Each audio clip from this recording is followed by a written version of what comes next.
Bob Trosset being joined from Utah by Mr. Thomas Hong, the 20-year-old native of Seoul, South Korea, just a few days in to realizing that he is going back to his homeland for the Winter Olympics. Just qualified in speed skating. He's the youngest male on the team. Thomas, thanks for joining us here at NBC Sports Washington. Thanks for having me, Bob. How are you feeling? Have you come down off the high yet of qualifying? Yeah, I think so. I think I've settled into realizing what just happened. We have a little bit of a break now, so I have some time to take a deep breath, relax and really process what happened. You began skating at 5 years old, so I've heard. And is it true that your mother's water broke when she was at a speed skating practice for your sister? I'm not sure if her water actually broke, but yes, she was at a practice for my sister, and she could feel that I was coming, so they rushed her to the hospital. That is insane. So you guys have literally made speed skating basically into your family culture. A little bit. It's a little bit like fate, I think. That is crazy. And that was in Seoul. Yes. Okay, so you were born in Seoul. So kind of take us through how you ended up in Maryland. So we moved to the States when I was not quite 5 years old, like 4.5 almost. I think my family just wanted a better education and a better opportunity for me and my sister. So my mom, my sister, my grandmother, and I moved to the States. My dad stayed back simply because he had a job position that he was not comfortable leaving at the time. And so I was pretty much raised in Maryland ever since I was 5 years old. But because my dad was in Korea, we would go back and forth in the summers. So I'm very well acquainted with Korean culture. And you'd say you're pretty well traveled too. I mean, you've lived in Utah, you grew up in South Korea, you also grew up in Maryland. I mean, would you say that you're well traveled? Is that a huge part of your life? Certainly.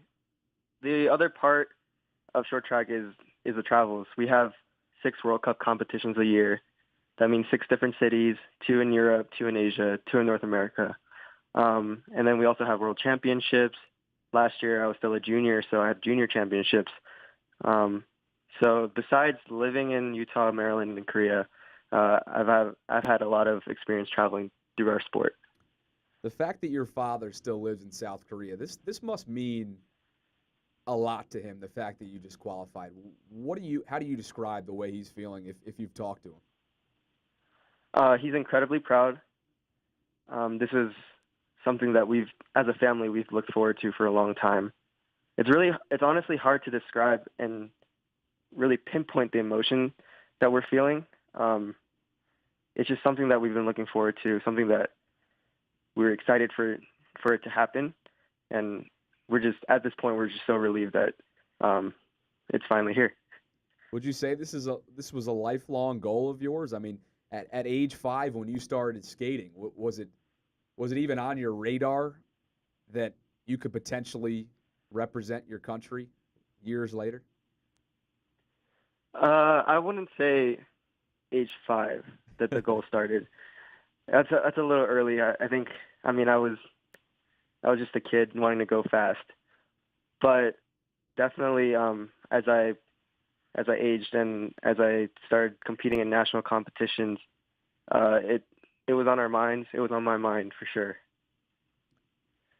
And so then after that, after your sort of youth, you started training in Maryland at the Potomac Speed Skating Club and the Wheat and Ice Arena. Is that correct? Yes. What were those years like? I mean, it was very crucial to my development as a speed skater. When I was in middle school, I had a lot of friends that were our team composed of a lot of teenagers, like middle schoolers around my age, and I had a blast skating with my friends and getting better with them every day. But as time moved on, like there were some politics in our sport, and our club actually divided, and people left. People moved to Utah earlier than I did. So, especially in high school, training got a little difficult for me because the level of talent that need to be around me in order to continue to grow wasn't quite there. But I owe a lot to Potomac Speedskating. It's always been a strong, and I would say it's the strongest club in the DC area. They've been consistent, always bringing medals at the national competitions. It was a great experience. Let's talk a little bit about the physical nature of this sport and the off-season training and anything that you can kind of shed a light on. What is the ultimate sort of test for you in the off-season? So in the off-season, we actually shy away from the ice a little bit. We want to, first and foremost, we want to get our physical fitness up to the highest level possible. A common cross-training that a lot of short trackers and actually even long track speed skaters use is cycling. It uses the right muscles in our legs, the quads, the hamstrings, all of that, and it makes us stronger. Another thing that we do is actually called dryland, off-ice practice, pretty much simulating the movements and exactly what we're doing on the ice, but instead off the ice. That way, in the off-season especially, we don't have to touch the ice too early. There's less risk of injury from falling and sorts of that nature. So those are some tools that we use in the off-season. Now, I've read up a little bit on the ritual that you use at the start line. Is that something that you keep consistent every single time? And if so, how do you train for that? I think consistency is very big in our sport, or at least for me. If I'm consistent in my routine, I'm just more comfortable, a little bit more relaxed, knowing that there's less that could go wrong in my preparation. So I don't necessarily train for it exactly, because at this point, the way I lace my skates, the way I go to the line, the way I take off from the line, it's just something that I've developed over the years. But I just fine-tune it to the point where it's consistent every time.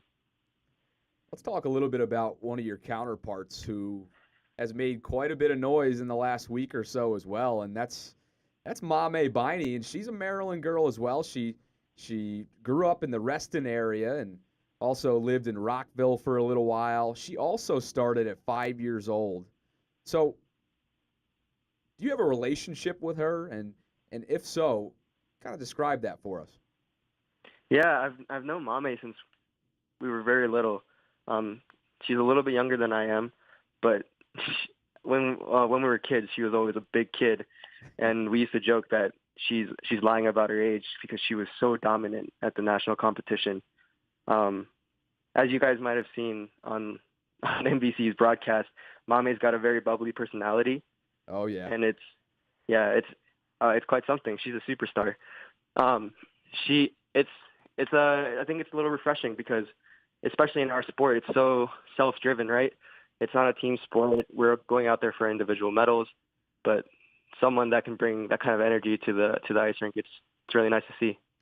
Do you guys kind of realize the symmetry that the both of you have? I mean, Mame was born in Ghana. You were born in South Korea. And you both relocated to the Maryland and a little bit of the Northern Virginia area for some time for Mame. The fact that you guys were in such close proximity to each other and now both excelling in your first Olympics, have you guys talked about that? It's pretty crazy, the chances. Honestly, no, I never realized the similarities there, but I think that's just a testament to how the DC area has prepared us more so than other areas in the country. Boy, oh boy, I'm still trying to figure that one out. That is mind-boggling to me, the fact that this is both of your first Olympic Games, and you both break onto the scene within a few days of each other. All right, let's get back to you here. So you've qualified now for a few days, and I'm sure you, like you said in the beginning, you've sort of come down off the high. At what point now, Thomas, do you sort of transition into getting ready to do what you ultimately set out to do and come home with a medal? Physically, we haven't reached that stage just because we had a little bit of a break. My body's itching to do some workouts, but I feel like it's important to get a little bit of rest after such a stressful weekend. Mentally, though, I think as soon as I realized I was on the team, I switched my focus purely onto the games now that everything's done. And that team will be made up of several of your teammates, and of course you'll be the youngest male on the team.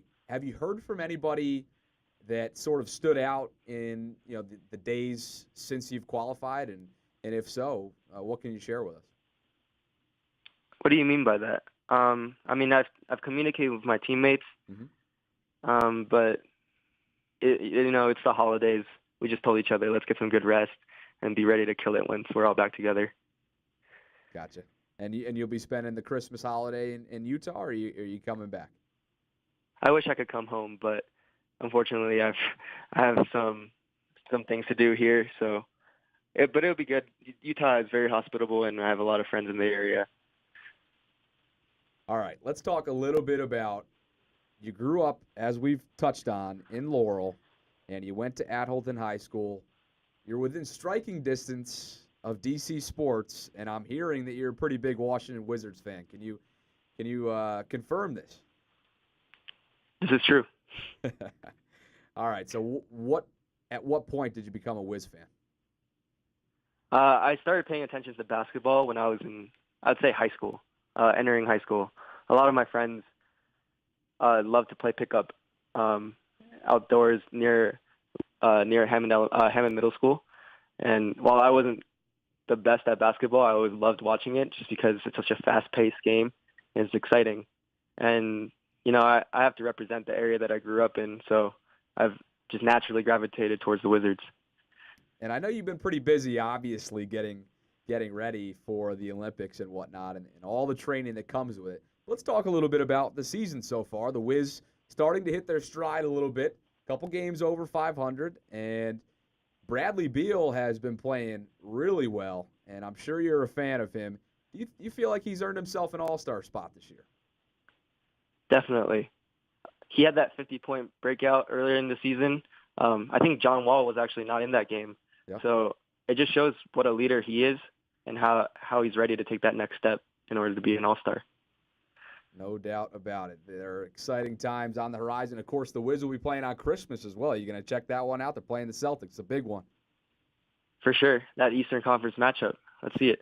That's right. And I think the Celtics are going to be back to full strength at some point soon here. Isaiah is talking about coming back right after the All-Star break, so it should be exciting times. I see that you're a Kobe Bryant fan as well.